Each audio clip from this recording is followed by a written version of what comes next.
আজকে না অনেক দিনের একটা ইচ্ছে পূরণ হলো আমার। তো সেটা কি ইচ্ছে তো তোমাদের সেটাই শেয়ার করব ভিডিওর মাধ্যমে।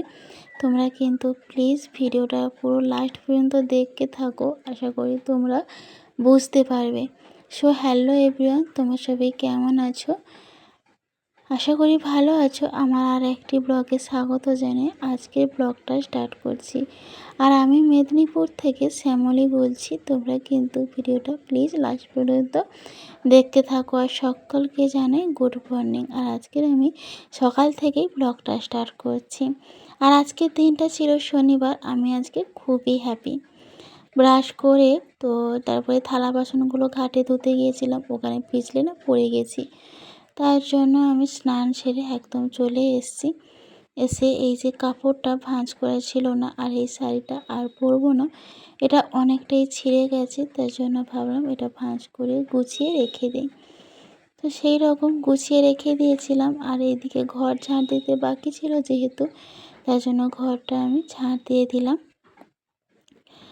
আর মেয়েও চলে গেছে টিউশন, আর আমার বরবাবুও চলে গেছে কাজে। ঘরটা না একদম এখন ফাঁকা। মানে এই সকালটা একটু ঝামেলা বেশি হয়, তারপরে আবার ওরা চলে গেলে আর কোনো রকমের ঝামেলা থাকে না। তো এই কাজগুলো সেরে দিলে আমি একটু রিল্যাক্স হই। রিল্যাক্স হয়ে শান্তি আছে। আজকে যেহেতু শনিবার, আজকে কাজটা একটু বেশি, কারণ শনি মঙ্গলবার তোমরা যারা ডেলি ব্লগ দেখো আমার, তা তোমরা হয়তো বুঝতে পারবে যে আমি শনি মঙ্গলবার মনসা মায়ের পুজো হয় আমার বাড়িতে। তার জন্য আজকের কাজটা একটু বেশি। তো মেয়ে স্কুল থেকে এসে ও পুজো করেছে। পুজো করার পর ও আবার স্কুলে চলে গেছে। যেন তার মাঝে অনেক কিছু ঘটে গেছে, বাট তুলে ধরার মতো সময় আমি পাইনি। ক্যামেরা দাঁড় করিয়ে যে করব সেইটুকু করার মতো সময় পাইনি। আর এদিকে দুপুরে রান্না হয়েছিল ডাল, আলু পোস্ত, চাটনি আর আলু টমাটম ভাতে দিয়েছিলাম। বিকেলে ঘুম থেকে উঠে প্রথমে আমি জামা কাপড়গুলো কুড়িয়ে নিচ্ছি, কারণ আজকের দিনটা ছিল যেহেতু শনিবার, আজকে মেয়ের গানের টিচার আসবে। তাই জন্য স্যার আসার আগেই আমাকে সব কাজগুলো গুছিয়ে নিতে হবে, কারণ স্যার চলে আসলে ওখানে আমাকে কিছুক্ষণ সময় দিতে হয়। আর ও যেহেতু ছোটো, আর ও তো স্যারের সঙ্গে কথাই বলে না, তার জন্য আমাকেই সব কিছু বুঝে নিতে হয় জানো।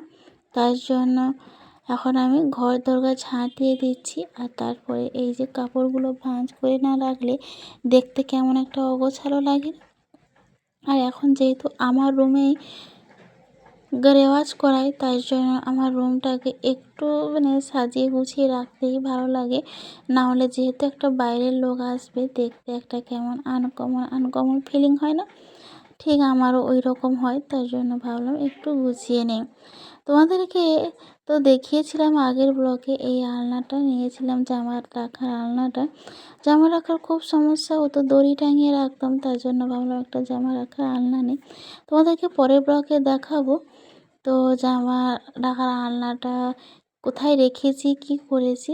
তো পুরো রুমটা তোমাদের সাথে একদিন শেয়ার করব, ঠিক আছে। আর এদিকে মিড সেটের যে কাপড়টা, ওটা নোংরা হয়ে গেছিলো, ওটা ধুয়ে এখন ঢাকনা দিয়ে দিচ্ছি। আর তো এবারে চলো, তো কি সেই জিনিস তোমাদের সাথে শেয়ার করব, যেটা আমার অনেক দিন ধরেই ইচ্ছে ছিল।